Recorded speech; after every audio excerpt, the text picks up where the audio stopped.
en algunos de los municipios donde estuvimos trabajando y tuvimos nuestro primer encuentro presencial y donde pudimos además aterrizar, discutir, reflexionar sobre los distintos asuntos que nos proponía esta unidad alrededor del tema de las globalizaciones, alrededor del tema de las crisis globales y de la cosmovisión relacional.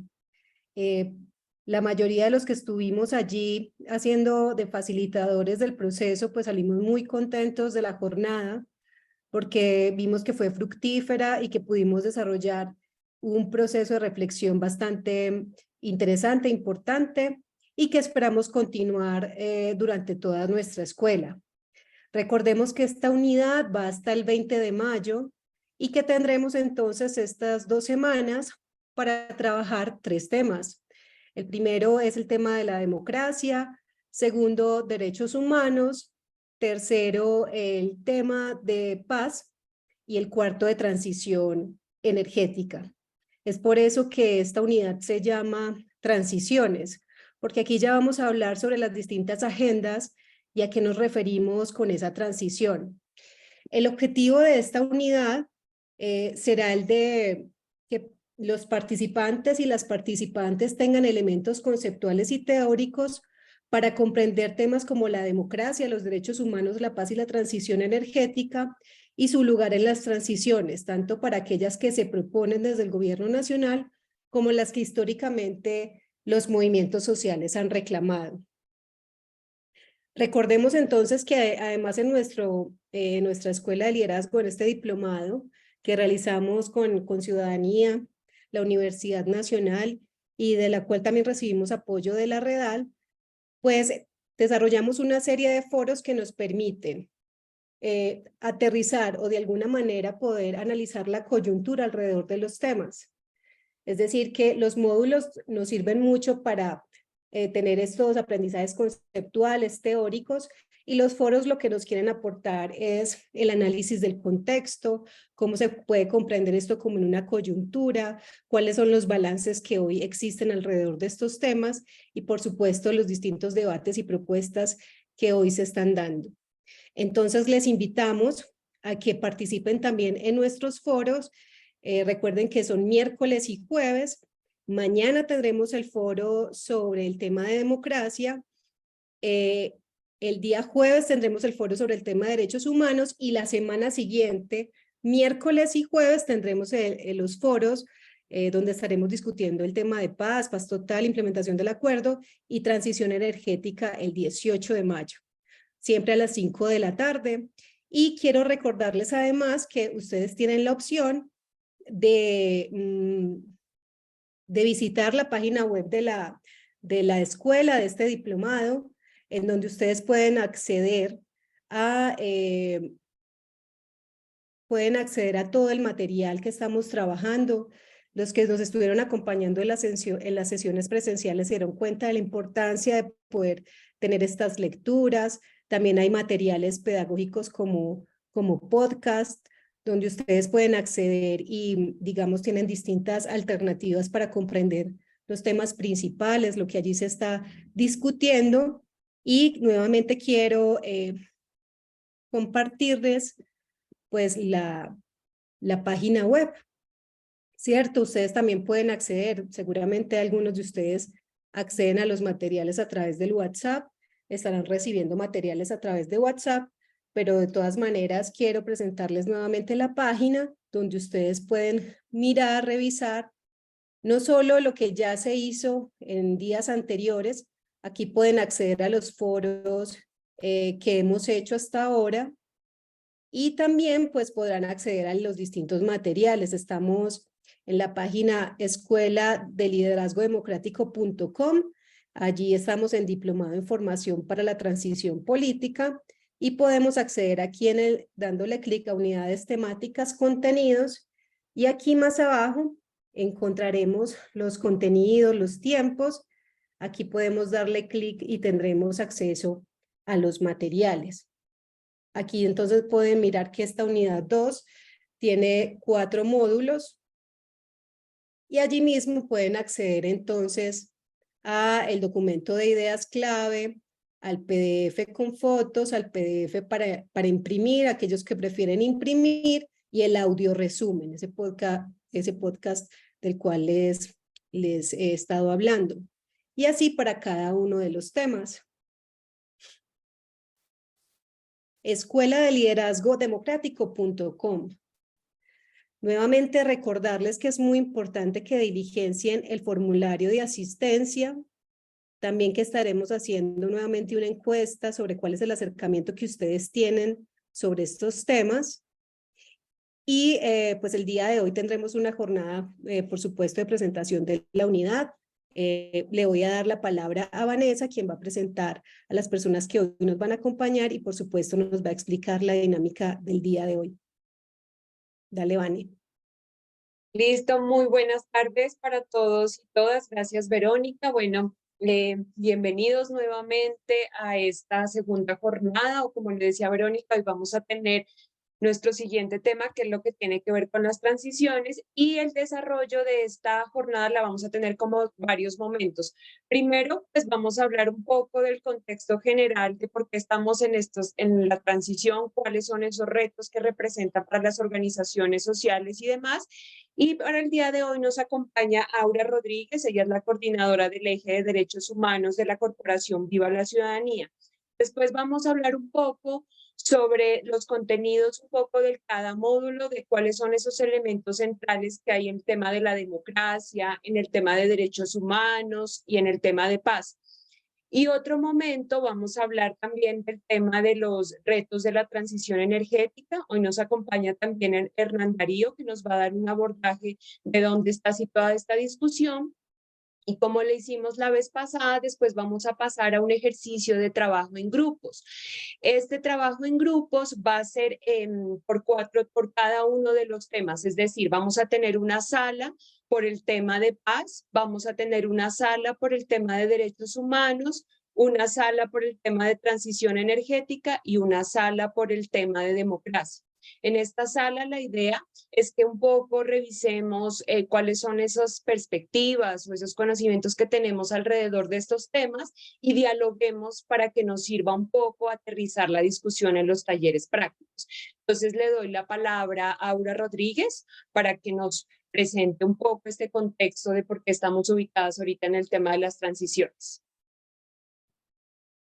Bueno, buenas tardes. Gracias, Vanessa y Verónica, por la introducción. Yo no puedo arrancar sin decir que me emociona mucho poder compartir con todas y con todos ustedes, porque hemos estado muchas semanas y meses detrás de esta preparación de la escuela y he hecho parte de ese proceso, así que me emociona poder compartir con ustedes hoy y especialmente poderles conversar sobre las transiciones. Seguramente nos vamos a ir viendo también en el camino en algún espacio.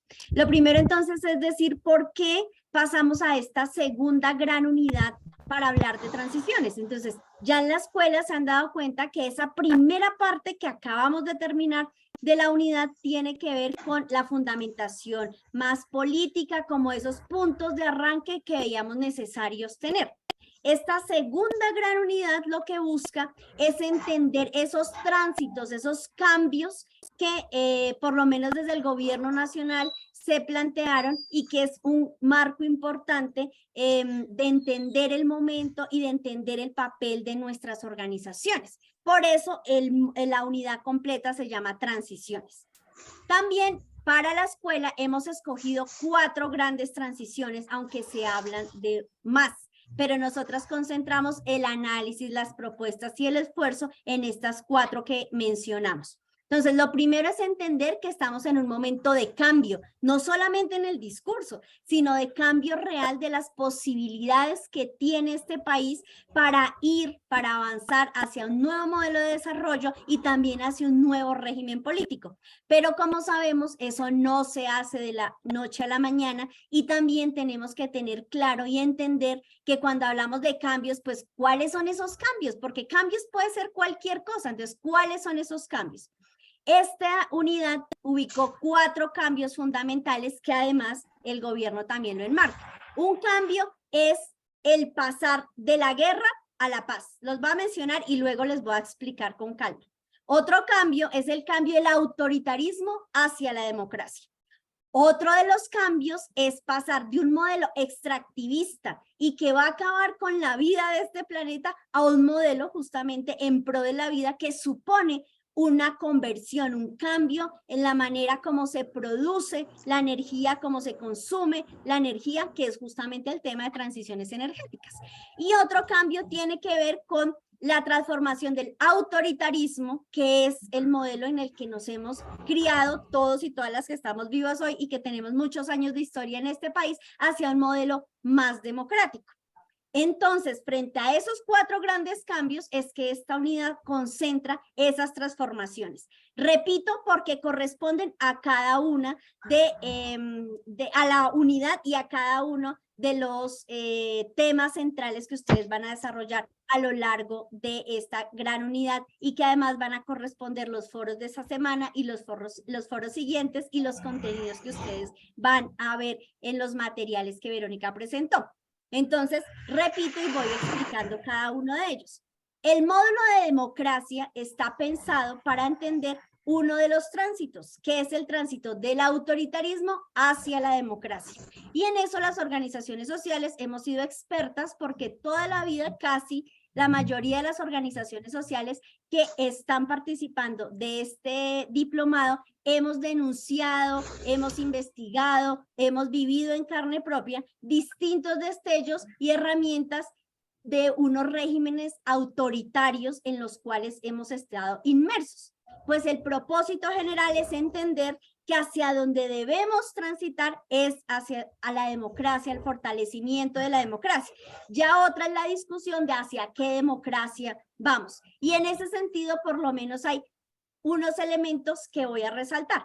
El primero es entender que hay que fortalecer la participación. Y cuando hablamos de participación, por lo menos hablamos de participación en 3 grandes niveles. El primero es fortalecer todo el tema de la participación institucional o institucionalizada, que son los mecanismos efectivos de participación que tiene la Constitución, son nuestra propia democracia representativa a través del voto, que tiene que ver también con fortalecer los mecanismos no institucionales, como por ejemplo el fortalecimiento de las organizaciones sociales, de los movimientos sociales, y ese tejido más social cotidiano que tenemos como parte de esa concepción de participar, de crear finalmente sociedad también desde nosotros. Y un tercer elemento que es concebir también la protesta social como un derecho y como un derecho incluso de derechos y como un mecanismo de participación.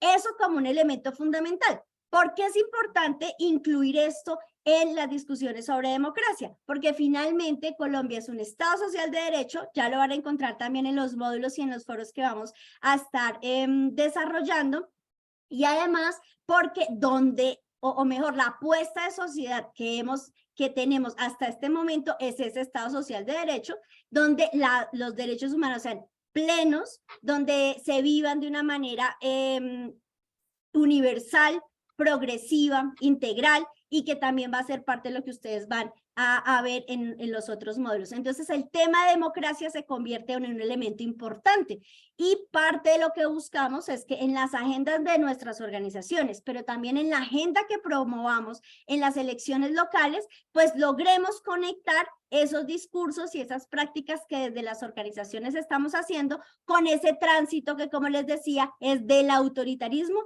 hacia la democracia. Como tengo tan poquito tiempo, voy a tratar de hacer una síntesis de todo. Esto sería un primer barrido de lo que es esa primera transición.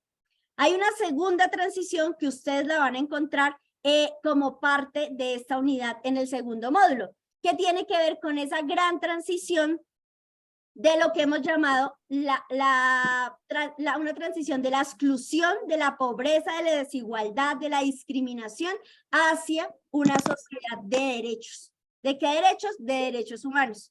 Hay muchas discusiones en torno a las concepciones de derechos, pero en el documento que ustedes tienen, esa concepción de derechos que desarrollamos es una concepción desde una mirada crítica de los derechos humanos. y cómo efectivamente desde las organizaciones sociales nos apropiamos de los derechos humanos como parte también de las construcciones que hemos desarrollado los movimientos sociales a través de la historia, no solamente como una conquista, una herramienta de la burguesía, sino una herramienta también de construcción de sociedad en este momento en Colombia, y que parte de lo que hemos construido también en este país, mucho desde las organizaciones sociales y los movimientos, tiene que ver con esa reivindicación de los derechos humanos. Pero además de los derechos humanos vistos de manera integral. Normalmente cuando hablamos de derechos humanos lo ligamos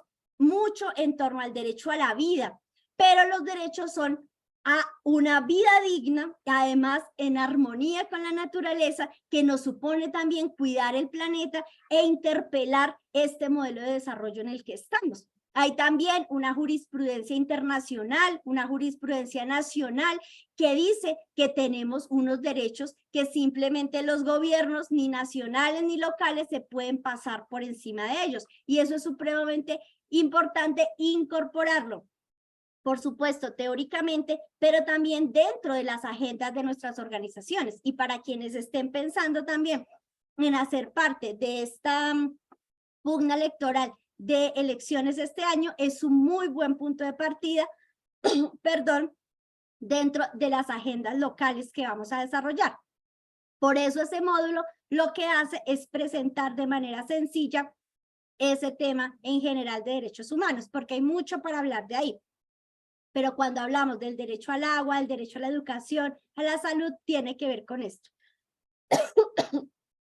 Perdón que me estoy quedando sin voz. Lo otro tiene que ver con una tercera gran transición que abordamos en este punto, y es el tema de la transición de la guerra a la paz. También parte de las grandes discusiones y que fue parte del debate electoral pasado, y que además ha sido parte de la historia de este país. Primero, reconocer que tenemos un conflicto armado interno. Ustedes saben que gobiernos anteriores desconocieron incluso que el gobierno que existía en Colombia, un conflicto armado interno. Entonces es partir del reconocimiento de que existe un conflicto armado interno y que además la apuesta hacia la paz es una exigencia que organizaciones y movimientos sociales también hemos hecho por décadas en este país.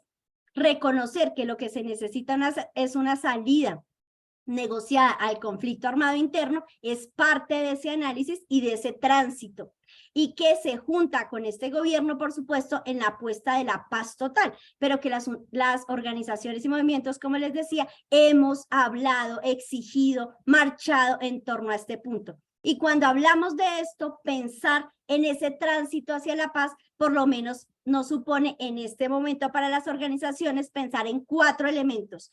3 que se contemplan explícitamente en el modelo de paz total y otro que hay que seguir trabajando como organizaciones. El primero tiene que ver justamente con la implementación de los acuerdos de paz, y es como en este momento también desde las agendas locales de quienes van a estar en pugna en el proceso electoral, pero también de nuestro propio quehacer, la implementación completa del acuerdo de paz e integral sigue siendo una bandera y sigue siendo una necesidad en este país.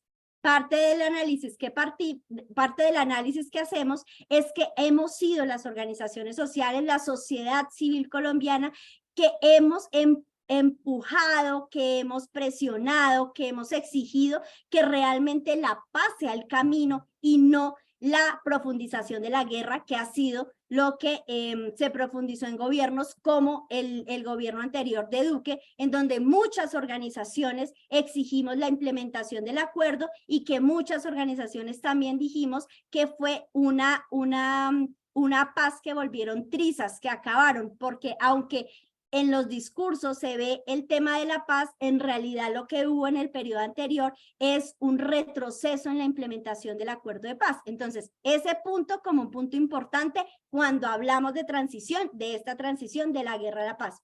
El segundo punto de esta transición, muy importante, que lo incluye la paz total en este gobierno como propuesta, son justamente los diálogos de negociación entre el gobierno nacional y el ELN.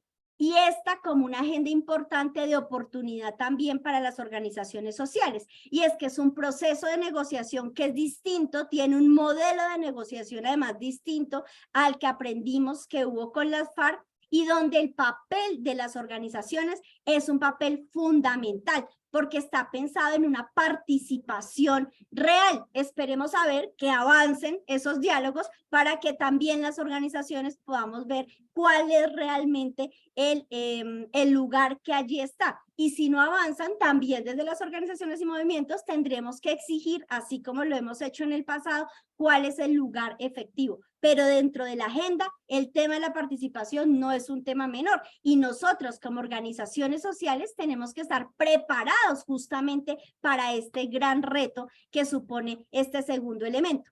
El tercer elemento es que dentro del modelo de paz total, lo que se ha hablado con mucha fuerza, pero que es insuficiente, tiene que ver con el relacionamiento con las estructuras criminales de alto impacto. Lo que se ha escuchado dentro de los discursos oficiales es que es uno de los elementos más novedosos en el tema de paz, que es qué pasa con estas estructuras criminales que también ejercen violencia directamente en los territorios, tienen control económico, político y también social. Cuando hablamos y discutimos alrededor del tema, hay muchas posturas, pero independientemente de las posturas, las organizaciones debemos entender claramente por qué este es un elemento más de construcción de paz. Y eso nos obliga también a cruzar variables como, por ejemplo, qué pasa con el microtráfico en nuestros territorios, análisis más grandes que tienen que ver con la política antidrogas. Y ustedes lo deben saber tan bien como yo, que cuando en nuestras organizaciones, en nuestros territorios, en el lugar donde nos movemos, uno de los temas centrales, por ejemplo, tiene que ver con el tiempo libre de los jóvenes. Y al final, realmente el susto del tiempo libre de los jóvenes son los riesgos que corren frente al consumo de drogas. O cuando hablamos del consumo de drogas, todo el mundo se angustia y dice que ¿cómo es eso? Pues este punto está ligado justamente a esas grandes discusiones que nos cuesta trabajo, que aún necesitamos mayores argumentos, que está ligado también al concepto de paz urbana, que supone también en las ciudades identificar otros elementos de violencia que hacen el conflicto más complejo en nuestros territorios, pero que también como organizaciones estamos llamados a atender. Entonces, este modelo de paz total que está inmerso en esa gran transición de la paz a la guerra, perdón, de la guerra a la paz, pues obliga a ponernos en sintonía con este tema también. Así que hablar de la implementación del acuerdo es necesario, pero insuficiente. Hablar de los diálogos de paz es novedoso, nos trae retos y también es insuficiente. Y el tercer elemento es hablar del impacto de estas estructuras criminales de alto impacto, pues también es importante, pero es insuficiente. Así que estos tres elementos juntos son los que nos llevan a comprender la paz, pero también hay otros elementos por fuera que hemos construido desde las organizaciones y movimientos que vale la pena incorporar a esta reflexión de paz. Algunos lo han llamado paz cotidiana. En Bogotá, por ejemplo, hemos tenido avances frente a temas específicos como la resolución pacífica de conflictos de una manera alternativa. Aquí se ha llamado diálogos improbables, también en otros territorios, pero que hacen que esa reflexión de la paz sea un poco más compleja. Sin decir que tenemos la última palabra, el gran reto, por supuesto, es seguir entendiendo qué es eso de hablar de paz. ¿Por qué le hemos puesto a la paz tantos apellidos? Paz completa, paz integral, paz, ahora la paz total. ¿Por qué esa necesidad de transitar? Pero de fondo, recuerden, es la lógica de la transición. Tenemos que salir de una guerra que es compleja, que tiene elementos de conflicto armado, pero también de otro tipo de violencias y conflictos en los territorios de las que queremos salir. Y si queremos salir de eso, ¿cómo salir? ¿Hacia dónde salir? y cómo concebimos también esa paz. Y hay múltiples discusiones que no vamos a agotar en este diplomado, pero que siguen siendo retos también para que nosotros y nosotras incorporemos en las agendas que vamos a exigir a los gobiernos locales, que incorporemos en las agendas si vamos a ser nosotros candidatos o candidatas, o que vamos a también incorporar en esas discusiones cuando construimos partido o cuando incluso le incorporamos en la cotidianidad de las mismas organizaciones. La última transición que vamos a abordar y que ya Hernán Darío va a conversar porque a mí ya el tiempo se me está acabando casi, tiene que ver con una cuarta gran transición que por lo menos la nombramos en términos generales de un modelo extractivista a un modelo productivo y de un modelo de la muerte en general a un modelo de la vida. Y ahí no me voy a, como le decía, no me voy a extender porque eso nos lo va a hablar Hernán Darío en detalle, pero es cómo nos pensamos también un país en donde no sea la minería el centro de la economía, ni lo más importante, como lo han hecho los gobiernos anteriores, que no sea la minería la excusa para violar los derechos humanos en los territorios, para violar los derechos de la naturaleza, sino que nos planteemos un cambio en la manera de producir energía, en la manera de producir nuestros bienes especialmente, que nos supone cambios, por supuesto, institucionales, cambios normativos específicamente, pero especialmente también cambios en el consumo de todos y todas y de entender que ese no es un problema menor. Y ahí nuestros hijos, especialmente para los que tienen, nos han dado vueltas porque tienen como el chip ambiental incorporado, porque hemos escuchado ya muchos programas que hablan de que hay que tener cuidado con el cambio climático, que las abuelas cuando estamos en la casa nosotros mismos nos pasa que está haciendo que está lloviendo mucho, que está haciendo mucho sol, que se inundó aquí, que se inundó allá, pues eso hace parte de entender también el momento por el que estamos pasando y también tener la decisión política de hacer justamente ese tránsito. Para resumir y para concluir, cuando hablamos de transiciones en esta segunda unidad, estamos ubicando 4 transiciones fundamentales. No son las únicas, pero son las que nosotros como escuela escogimos para trabajar. Una transición tiene que ver de ese cambio del autoritarismo hacia la democracia. Otra transición tiene que ver de esa exclusión, de esa discriminación hacia una sociedad de plena vigencia de derechos humanos. Otra transición es salir de la guerra y del conflicto en donde nos hemos construido desde décadas, algunos dirían desde siglos, hacia una sociedad de la paz o en paz o para la paz. Y una cuarta transición que tiene que ver con una transición del extractivismo hacia lo productivo o algunos dirían un poco más radicales de la muerte, de seguir caminando hacia la muerte y hacer justamente una opción hacia la vida. Ese es el marco general que hemos pensado para ustedes justamente como parte de esta escuela. De cada uno de los elementos que hemos detallado hay mucho para decir, mucho para hacer, pero justamente la invitación es a leer los documentos, como ya los dijo Verónica, muy en concordancia con lo que sabemos, en la retroalimentación que hicimos de las jornadas del fin de semana presenciales. Sabemos que, por ejemplo, tenemos muchas discusiones sobre democracia. ¿Por qué democracia? Porque también muchos y muchas tenemos o tienen una formación política que eso de la democracia no suena tan bien, pero también es parte de la invitación. Es parte de entender por qué estamos hablando de democracia, por qué incluso el levantar hoy las banderas de la democracia es una apuesta alternativa para construir un país distinto. Y justamente ustedes que van a estar en la pugna electoral de alguna manera, pues hace parte de esa democracia que hemos venido construyendo, aún con dificultades, pero que para nosotros sigue siendo una opción. Así que ese es el gran marco de las transiciones y esperamos que en la medida que avancen en la escuela, hoy en la sesión que tienen, en los foros hacia adelante, podamos seguir discutiendo sobre esas 4 grandes transiciones que son las que planteamos ahí. Solamente cierro diciendo algo.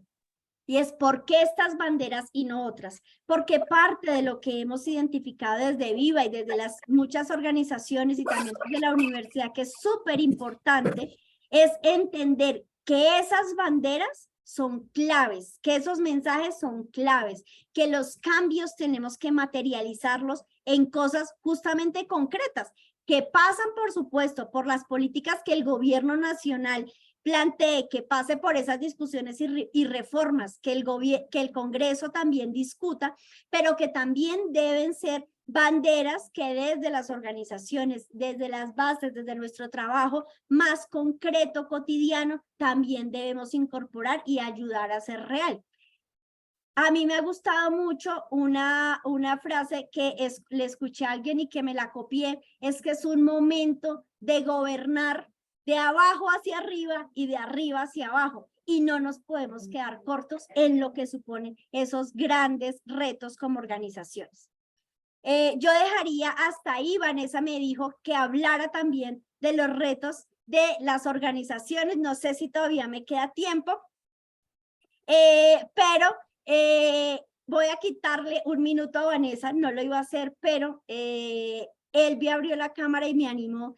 Y es decir, una cosita adicional. Y la cosita adicional es: las organizaciones sociales tenemos hoy como nunca, estamos con grandes retos. Lo primero es fortalecernos nosotras como organizaciones en el número de integrantes, en lo pilosos de las gentes que van liderando, en incorporar todo esto que está pasando, que es tan difícil, pero sobre todo en proponer. Y las elecciones locales y en este momento, este proceso de formación se convierte en una gran oportunidad para poder cambiar este país y seguir aportando a eso que creemos que puede ser una Colombia distinta. Así que ahora sí, Vanessa, ya juiciosamente cierro la cámara y me quedo calladita. No, Aura, muchísimas gracias por ese excelente manejo del tiempo. Bueno, entonces ya con este contexto que Aura nos da de sus elementos de las transiciones, y un tema que nosotros incluimos dentro de esta propuesta de la escuela son los retos de esa transición energética. Por eso hemos invitado a Hernán Darío un poco. Estamos viendo acá en el chat ya que hay varias preguntas. La idea es que después, como les decía, después de que cerremos con Hernán Darío y nos presente el tema de la transición energética, vamos a pasar a las salas un poco para discutir sobre esas reflexiones que tenemos sobre estas transiciones. Entonces, le doy la palabra a Hernán Darío un poco para que nos cuente cómo se está pensando ese tema de las transiciones, cuáles son esas características, cuáles son esas implicaciones, y un poco pensar en esos cambios que hay que hacer en esta lógica de la transición energética. Hernán Darío, ¿nos escuchas? Para que ya pueda prender la cámara. Sí, cómo no, muy bien. Gracias. ¿Cuánto tiempo tengo? Hernán Darío, 15 minutos. Bueno, muy bien. El tema es complejo y bueno, toca ser muy telegráfico. Hay un documento que hemos entregado, no sé si ya está a disposición de todas las personas que nos están oyendo, están participando, y pues si así es, creo que no voy a necesitar referirme a muchos elementos, voy a ser muy enunciativo. El primero, ¿de qué se trata cuando hablamos de transición energética? ¿Hay como un retorno en el sonido? Hay tres elementos claves de las transiciones y de la matriz energética. Lo primero, es muy importante que diferenciemos entre cambios y transformaciones. Cambios sociales y políticos y transformaciones sociales y políticas y económicas. Cambio es el que ya se dio. Un nuevo gobierno, una nueva régimen político, con una serie de complejidades, pero hay un micrófono, unos micrófonos abiertos, no sé, que genera perturbación, no sé si me están escuchando o espero que intervengan o cómo. Hernán, adelante. Entonces, los cambios y las transformaciones es muy importante que las diferenciemos, porque cambios son las cosas que ya más o menos están dando, mientras que las transformaciones aluden a elementos ya de la estructura social, de la estructura del régimen político, etcétera. Luego iré precisando algunos aspectos de esa primera diferenciación que me parece que es muy importante. Luego, cuando hablamos de transiciones, estamos hablando de transiciones, como ya bien lo dijo Aura, por un lado del modelo de desarrollo, que es un modelo extractivista, financiero, exportador, y transiciones en la transformación del régimen político. O sea, la lógica de la hegemonía política en Colombia, que tiene que ver no solo con el gobierno, sino con la manera como se vertebran las lógicas de poder sobre los territorios, sobre el país, sobre la economía. Ahí intervienen los partidos, los gremios, intervienen incluso las organizaciones sociales, qué tan cooptadas y tan integradas están a los intereses dominantes o no, cuáles son sus propias perspectivas. Y luego, dos procesos diferentes de redistribución de lógicas de poder y de riqueza y de inclusión social. Cuando asistimos a algo como una vicepresidencia en manos de Francia Márquez, tenemos que es un símbolo de la inclusión social, en este caso de un representante de comunidades afrocolombianas que han estado excluidos de los escenarios del poder a nivel histórico, y ahí hay un proceso de inclusión. El proceso redistributivo es cuando en efecto hay factores de poder que la inclusión misma obliga a redistribuir lugares, roles, etc. Igual pasa con el tema de la riqueza. La inclusión tiene que ver con que haya recursos para asistencialismos sociales, cumplimiento de derechos, etc. La transformación es la manera de producir la riqueza y de distribuirla. Dicho esto, quiero pasar a un segundo punto. Bueno, entonces, ¿de qué se trata la transición energética? Son cambios y transformaciones de la matriz energética, que ya voy a comentarles algo sobre qué quiere decir esa expresión, en claves de cambiar el modelo de desarrollo, el régimen político, de generar inclusión social, pero también redistribuciones, y en general de el sistema de poder, cómo, digamos, lo logramos cambiar y transformar. Que la complejidad de la matriz energética. La matriz energética es el conjunto de toda la energía disponible en un determinado territorio o país, en nuestro caso, pues en nuestro país, tanto desde el punto de vista del consumo de energía como de la producción de energía. La energía incluye fuentes primarias o recursos energéticos que están en la naturaleza y fuentes secundarias que son ya la transformación de esas energías primarias que es necesaria para poder usarlas. Por ejemplo, transformar petróleo en gasolina, o por ejemplo, transformar gas en gas utilizable en un fogón, en una estufa, digamos, doméstica.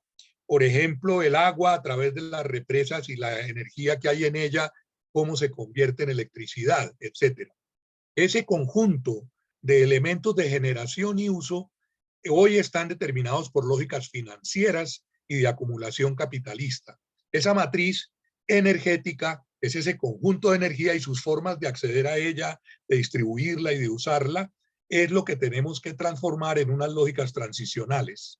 Ahí tenemos varios aspectos que son unos componentes principales de la transición energética.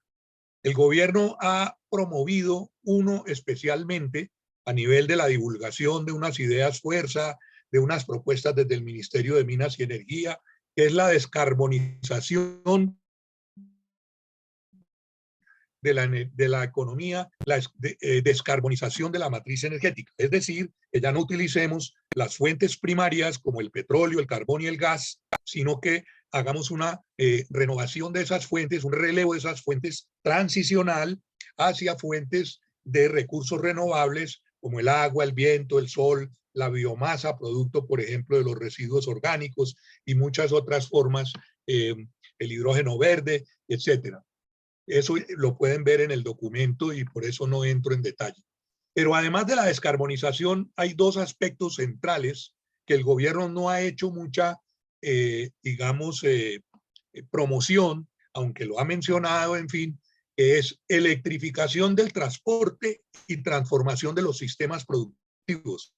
Los sistemas productivos agrarios Hay que decir que son unos altísimos componentes, esos sistemas productivos vigentes son unos altísimos componentes de la emisión de gases de efecto invernadero, del calentamiento global, etcétera, que es uno de los aspectos centrales, como ahora lo plantearé, de los retos de transformar la matriz energética. Y poco se habla de cómo es necesario cambiar los sistemas productivos agrarios vigentes para poder disminuir elementos que concurren a lo perverso de la matriz energética dominante. Y el otro es la electrificación del transporte. El transporte en general es el más alto contaminante de emisiones de carbono y de calentamiento global. Y la electrificación es una de las vías de la transformación de la matriz energética. Recordemos que esta matriz no es solo qué fuentes usamos, sino cómo consumimos la energía y cómo consumimos, digamos, esa energía en estado secundario. Y el tercer elemento de la transformación de la matriz es el tema de la eficiencia energética, es decir, cómo consumimos la energía de las maneras más racionales y mejores posibles, tanto en la producción, en las industrias, como en los consumos, en este caso domésticos, o en los consumos, digamos, urbanos, etcétera. Y ese es un elemento también muy importante e inclusive abre el abanico de posibilidades de iniciativas ciudadanas, empresariales, iniciativas gubernamentales, etcétera, de cooperación para poder acometer estos procesos de transiciones energéticas. Ahora bien, la matriz, como su nombre lo indica, es compleja y tiene componentes no solamente como los que ya expuse rápidamente de modelos de generación y de uso de energía, sino que tiene también unos escenarios geográficos, tiene también unas dimensiones territoriales, porque al fin y al cabo es la extracción y el acceso a recursos naturales que están en los territorios, en la naturaleza, y que naturaleza que ya está configurada territorialmente en el país, y esos escenarios geográficos son claves de conceptualizarlos para poder vislumbrar los retos de las transiciones. Por ejemplo, el petróleo. Petróleo en Colombia prácticamente lo producen 4 departamentos, que son Meta, Casanare, Arauca y Santander. Obviamente hay algunos otros, pero el grueso, el gran porcentaje, el carbón es fundamentalmente el Cesar y algunos sectores del Boyacá. El gas es predominantemente Casanare, Guajira, Córdoba y Sucre. Y las hidroeléctricas, cuya mayoría están en Antioquia, aunque hay otras, y hay que decir que la generación hidroeléctrica es muy importante en este momento en el país, porque entonces hay quien dice que es un aspecto de la matriz que ya hemos ganado hacia adelante en la sustitución de recursos, digamos, fósiles hacia recursos, digamos, renovables, en este caso el agua a través de las hidroeléctricas. Ese es un debate que hay sobre eso qué significa, pero en todo caso es un dato importante en la manera de conceptualizar las políticas para enfrentar, digamos, las transiciones. Ahora bien, en Colombia la matriz tiene además un último aspecto que no es el menos importante, es el lugar de la matriz energética en el modelo de funcionamiento de la economía colombiana, de la economía nacional, de dónde salen los recursos para el funcionamiento de las políticas públicas, para la disposición de recursos para el funcionamiento de las entidades territoriales, etcétera. Y hay unas complejidades derivadas primero de la separación entre el destino y el acceso de las energías primarias. Nosotros las energías primarias que tenemos, como el petróleo, el carbón y el gas, las exportamos para luego importar, en el caso del gas no tanto, pero en el carbón y en el petróleo, importar el producto de sus transformaciones, especialmente con el petróleo. O sea que vendemos materia prima y compramos energías secundarias que son las que podemos usar, vale decir la gasolina especialmente y otros componentes. Eso es muy importante. Y luego está el gran tema de cómo equilibramos la oferta y demanda de energía en Colombia. Por eso es que juegan muy importante en la matriz esos factores que les aludía ahora muy rápidamente entre eficiencias energéticas, no solo en las producciones de energía. A veces para producir energía consumimos energía. Y ahí hay un tema de las eficiencias energéticas que no tienen que ver solo con los consumos, etcétera. Un solo ejemplo, lo que llaman ahora biocombustibles, en realidad son agrocombustibles, por ejemplo, producidos con el bagazo de la caña de azúcar, hoy en día, que se dedica en gran parte ya no a producir azúcar, sino agrocombustibles, o la producción de aceites por las plantaciones, etcétera. Los análisis de economía ambiental ya han mostrado que a veces, o que en esos casos, es mucha más la energía que se consume en la plantación, en el uso de todos los insumos que necesitan para producir esa energía, que en la energía que se produce en concreto como agrocombustibles, etcétera.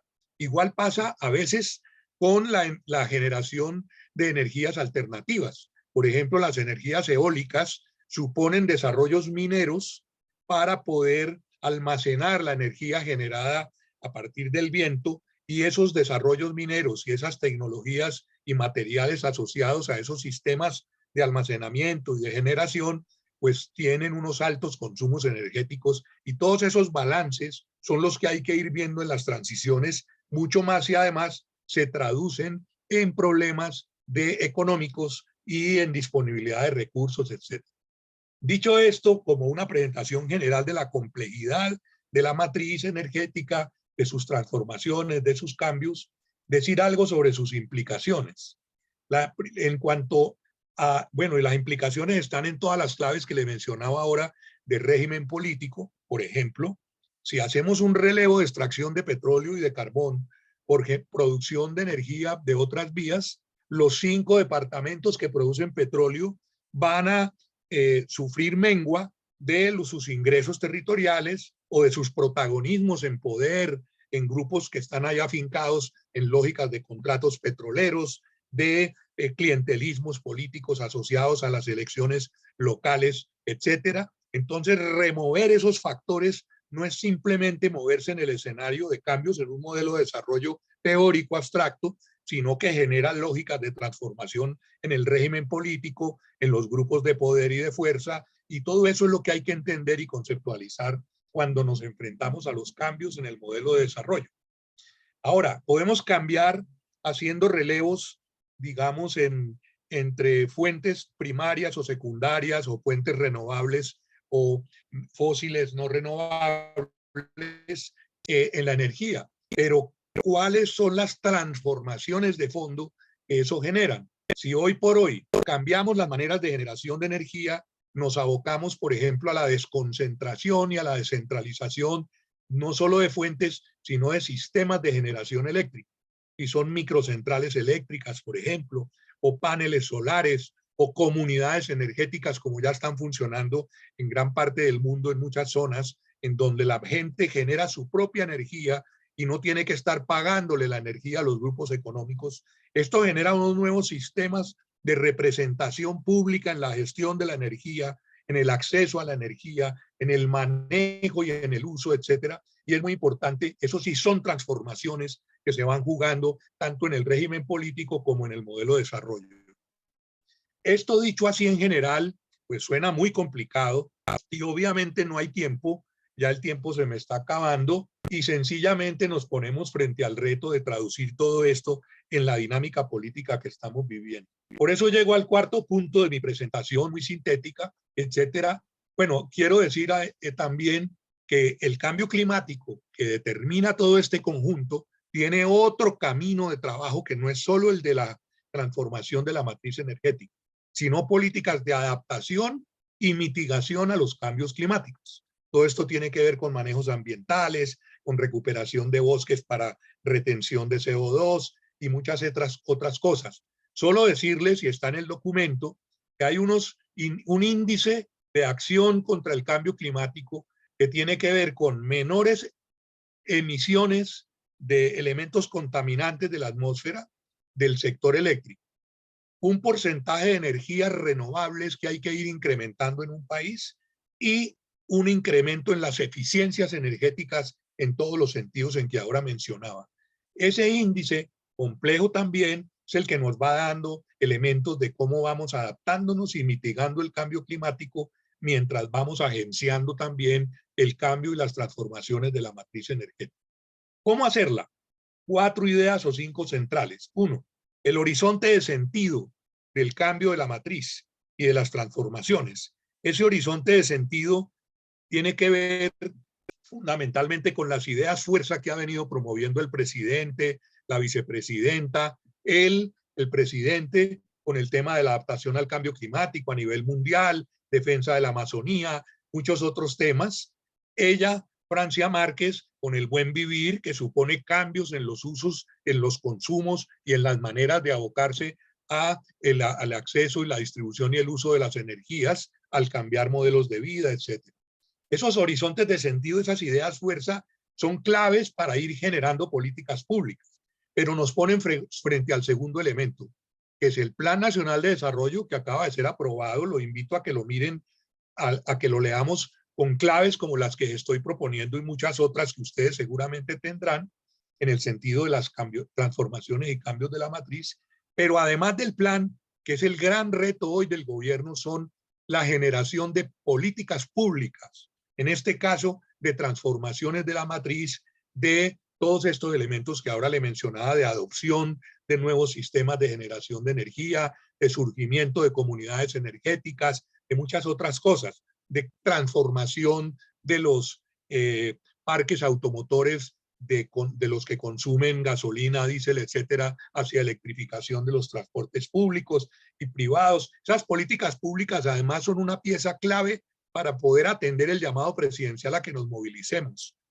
Creo que ahí se queda corto el presidente cuando dice movilicémonos porque da una señal de llenar las calles y las plazas, en unas lógicas demostrativas que si bien son muy importantes, ya son insuficientes. Ahora necesitamos movilizarnos hacia dinámicas de transformación efectiva en el territorio de los modelos de desarrollo y de los componentes del régimen político para ir removiendo factores de poder en los territorios. En el tema de la transición energética sí que hay oportunidades, no hay que esperar al gobierno para que surjan comunidades energéticas. Se pueden tomar iniciativas locales, comunitarias, en asocio con el alcalde o propiamente la sociedad civil o las organizaciones campesinas, de decir, busquemos ayuda incluso internacional y vamos a plantear aquí unas formas de microcentrales eléctricas o unas formas de uso de energía eólica o unas formas de uso de energía solar y vamos desconectándonos de los mercados y no vamos a pagar más tarifas porque vamos a generar nosotros e inclusive lo que nos sobre lo podemos conectar a los mercados nacionales y venderlo y hasta obtener recursos. Ya todo eso es posible y en ese sentido las políticas públicas no son solo las que va a generar el gobierno, las podemos ir agenciando y las debemos ir agenciando nosotros. Eso connota con el tercer elemento, la movilización social al mismo tiempo que la institucional. Y podemos ir haciendo pactos en los niveles territoriales, municipal, departamentales, regionales e incluso nacional con el gobierno para ir agenciando todos estos elementos a partir de un elemento central. Somos un país, ahí sí como dice el presidente, potencia mundial de la vida, pero es también potencia mundial energética.